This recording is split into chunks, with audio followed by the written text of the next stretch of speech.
भगवान श्रीमन नारायण ऐसे भक्तों का कभी परित्याग नहीं करते।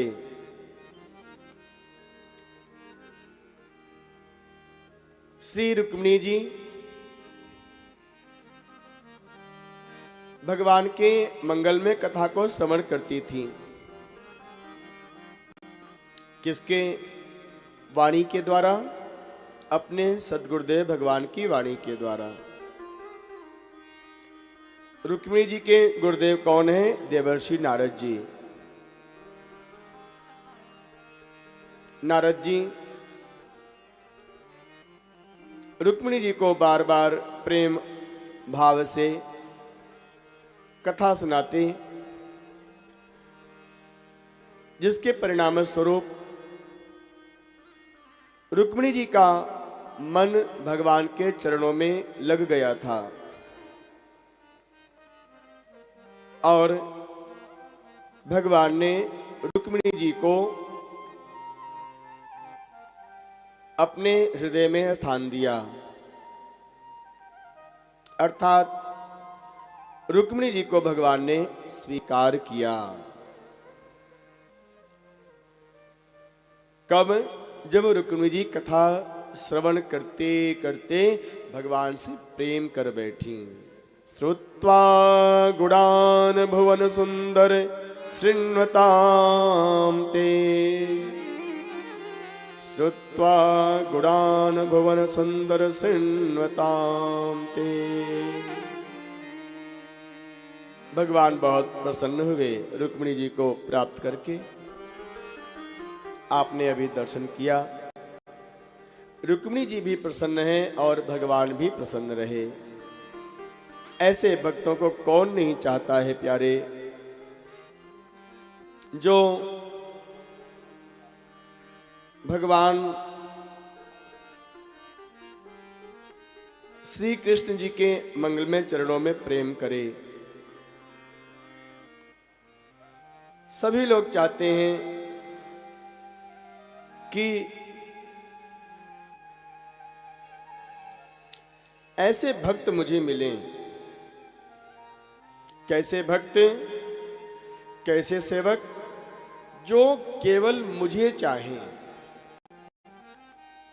केवल मुझे माने। संसार में भी ऐसा देखा जाता है। हमारे घर में कोई दास दासी सेवक यदि सेवा करते हैं, नौकरी करते हैं, तो मालिक के मन में क्या इच्छा होती है? ये मेरा बहुत सुंदर स्टाफ है, ये केवल मेरा ही काम देखता है। यदि किसी दूसरे का काम देखना शुरू कर देगा तो मालिक उस नौकर को निकाल देगा। चलो जाओ तुम यहां से, तुमने हमारे इस काम में ईमानदारी का परिचय नहीं दिया। हमारा भी काम कर रहे हो और साथ साथ में बगल वाले का भी काम कर रहे हो, जाओ यहां से, उसी के ही पास जाओ। एक सामान्य स्वामी मालिक का ये स्वभाव होता है संसार में। ठीक इसी तरह से जो सारे ब्रह्मांड के स्वामी हैं, सारे अनंत कोटि ब्रह्मांड के नायक हैं, ऐसे भगवान, उनकी भी यही इच्छा होती है, प्यारे तुम केवल मेरा भजन करो, तुम केवल मेरे स्वरूप का चिंतन करो, तुम केवल मेरे नाम का सुमिरन करो और तुम केवल मेरी ही कथा सुनो। अनन्यास चिंतयन्तो माम ये जनाः पर्युपासते, तेषां नित्याभियुक्तानां योगक्षेमं वहाम्यहम्। यदि आप संसार के मालिक, संसार के स्वामी भगवान नारायण के लिए नौकरी करोगे, उनकी सेवा करोगे, जो नवधा भक्ति 9 तरह की सेवा बताई गई है नवधा भक्ति के रूप में। तो भगवान आपके भरण पोषण की सारी व्यवस्था अपने ऊपर ले लेते हैं। योगक्षेमम वहाम्यहम्। ठीक इसी तरह से रुक्मिणी जी के भी योग और क्षेम दोनों का वहन भगवान स्वयं कर रहे हैं। भगवान ने उनको स्वीकार किया। श्री रुक्मिणी जी बहुत सुंदर भगवान के चरणों में अपना मन लगाई हुई हैं और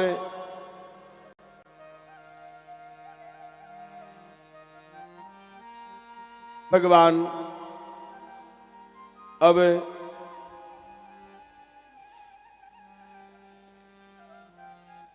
जाम्बवंत जी की बेटी जाम्बवती जी के साथ दूसरा विवाह संपन्न किए।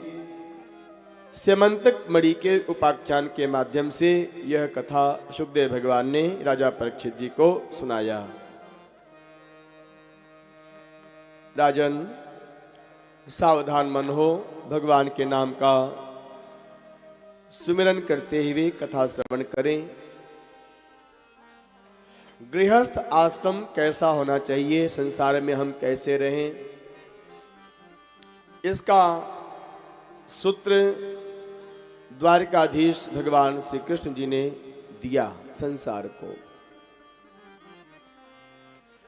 तीसरा विवाह भगवान ने सत्यभामा जी के साथ संपन्न किया। चौथा विवाह भगवान कालिंदी जी के साथ संपन्न किए। कालिंदी अर्थात श्री यमुना जी के साथ।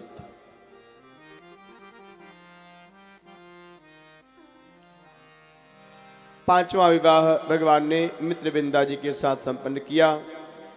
छठवां विवाह भगवान ने सत्या के साथ संपन्न किया। सातवां और आठवां विवाह क्रमशः भद्रा और लक्ष्मणा जी के साथ संपन्न हुआ। इस तरह से भगवान के 8 विवाह संपन्न हुए।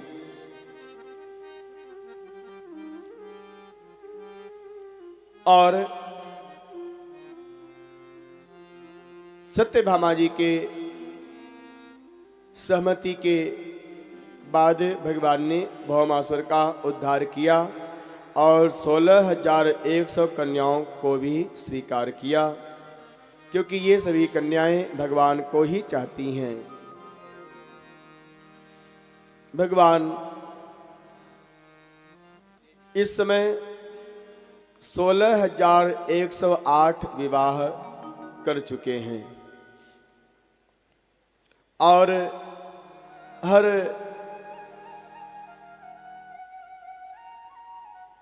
पत्नी के द्वारा भगवान के 11 संतान हुए, जिसमें 10 पुत्र और 1 कन्या। आजकल हम सभी लोग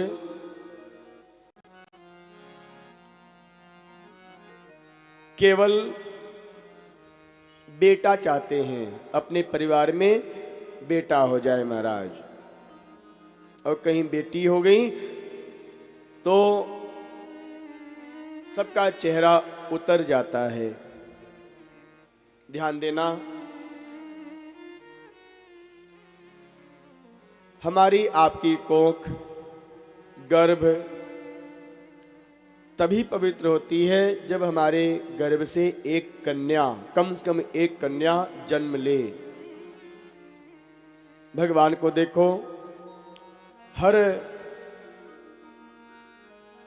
पत्नी के द्वारा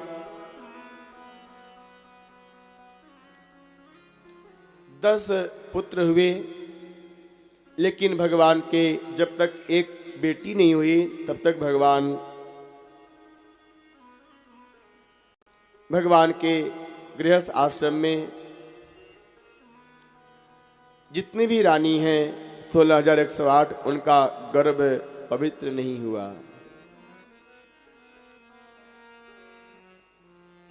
भगवान के इस तरह से 1,00,000 77,188 संतान हुए। फिर भी भगवान महायोगी हैं, योगी नहीं महायोगी हैं। और हम सभी लोग 1, 2, 4 संतान पैदा करने के पश्चात योगी नहीं रह पाते हैं, भोगी भी नहीं रहते हैं, रोगी बन जाते हैं। महाराज क्या करें, 4 संतान जन्म लिया, मेरा गर्भ अब बिगड़ गया है। हमारे घर में 5 पुत्र हैं महाराज, उनको हम कैसे खिलाएंगे पिलाएंगे। पिता को बहुत चिंता होने लगती है। हमारे आपके इस वर्तमान समय में हमारी आपकी संख्या घटती जा रही है, हिंदू समाज की संख्या घटती जा रही है। इसलिए सावधान रहना, अपने धर्म के लिए, अपने देश की रक्षा के लिए, अपने संस्कृति की रक्षा के लिए कम से कम 4-5 संतान हर हिंदू समाज में हर बहू बेटियों को होना चाहिए। ये नहीं कि हमारे यहाँ पर 2 पुत्र हैं, एक को हो गया 4 और दूसरा वैसे ही पड़ा हुआ है बेचारा। नहीं नहीं नहीं, परिवार में जितने भी सदस्य हैं सभी को कम से कम 4-5 संतान अवश्य होना चाहिए। नहीं तो आगे आने वाला 20, 25, 30, 50 वर्ष के बाद हिंदू समाज को गुलाम बनने से कोई रोक नहीं सकता है।